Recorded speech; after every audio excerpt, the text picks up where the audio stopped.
Bonjour, un tuto rapide pour vous montrer les différentes étapes à accomplir pour les inscriptions sur le site www.dansenenaiguillon.fr pour les adhésions aux cours pour l'année 2020-2021.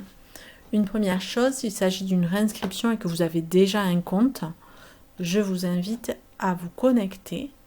Ainsi, quand vous allez saisir les éléments de réinscription, les fiches profil vont remonter automatiquement et vous n'aurez plus qu'à contrôler les informations, modifier notamment les adresses, les téléphones et télécharger les nouvelles informations, notamment le nouveau certificat médical.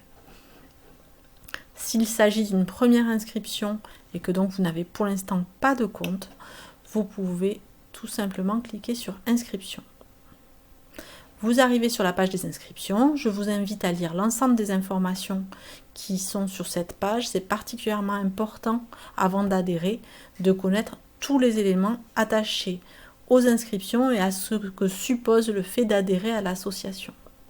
Une fois que vous avez tout lu, vous pouvez basculer sur le panneau J'adhère. Une fois que vous arrivez sur ce panneau-là, donc soit il s'agit d'une réinscription et à ce moment-là, quand vous saisissez vos noms, tout remonte automatiquement. Soit s'il s'agit d'une nouvelle inscription, auquel cas vous devez renseigner des informations vous concernant. Donc avant tout l'adresse à laquelle vous allez recevoir la confirmation d'inscription. Puis les informations de prénom et de nom. Vous choisissez la formule de cours qui vous convient, soit un cours d'une heure, soit un cours d'une heure 30 en classique, soit un cours d'une heure 30 en jazz, soit deux cours d'une heure 30 classique et jazz.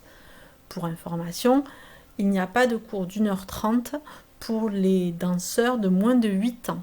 Donc si votre enfant a moins de 8 ans, c'est forcément un cours, une heure, éveil, initiation 1, initiation 2. S'il y a un point de changement, vous pourrez le voir avec Stéphanie Claverie lors des inscriptions de la journée permanence d'inscription le 29 août. Donc vous faites votre choix de cours.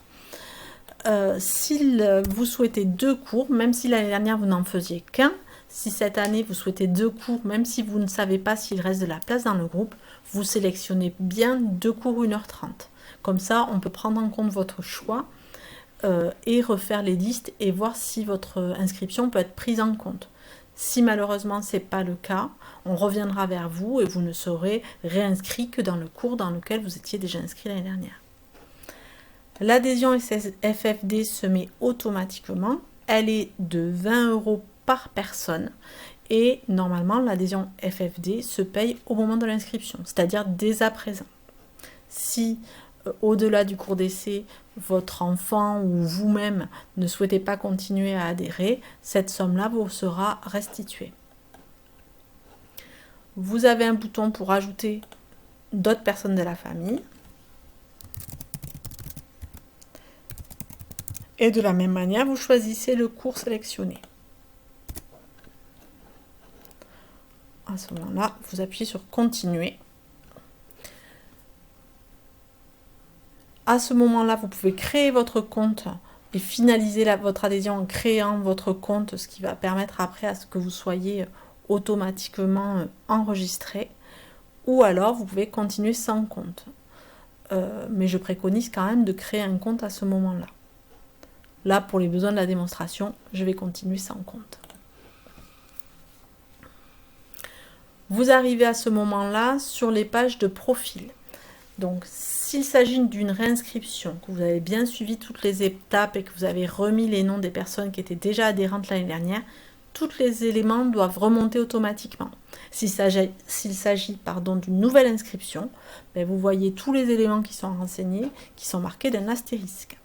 La date de naissance est particulièrement importante parce qu'elle participe au choix du cours d'affectation. Donc, il est important que vous renseigniez la bonne date de naissance. Vous renseignez les différents éléments. Vous pouvez même, si vous les avez déjà téléchargés, le certificat médical ou télécharger la fiche d'autorisation signée. Sinon, ces éléments-là pourront nous être remis la première semaine de cours. Dans tous les cas, par contre, dès à présent, vous devez renseigner et cocher les différentes cases où il y a des astérisques. Je vais arrêter là malheureusement la démonstration, car les autres étapes, c'est les étapes de paiement. Et à ce moment-là, je vous laisse faire, il n'y a plus qu'à suivre la procédure. Paiement en carte bancaire, c'est possible cette année pour les adhésions à FFD, ou paiement par chèque à nous remettre au premier cours. Les paiements pour les cours se feront courant septembre. On vous transmettra des documents avec le récapitulatif de la somme qui vous est demandée pour les adhésions cette année, en tenant compte éventuellement de vos choix de cours, mais aussi du tarif préférentiel famille. Une fois que vous aurez ces documents-là, vous aurez aussi un bordereau de prélèvement à nous retourner, car cette année, les règlements se feront par prélèvement ou par liquide. Nous avons pris l'option d'arrêter le paiement par chèque. J'espère avoir été claire. Je vous remercie. J'espère que ça aura bien fonctionné pour vous et on se retrouve très vite. Merci, au revoir.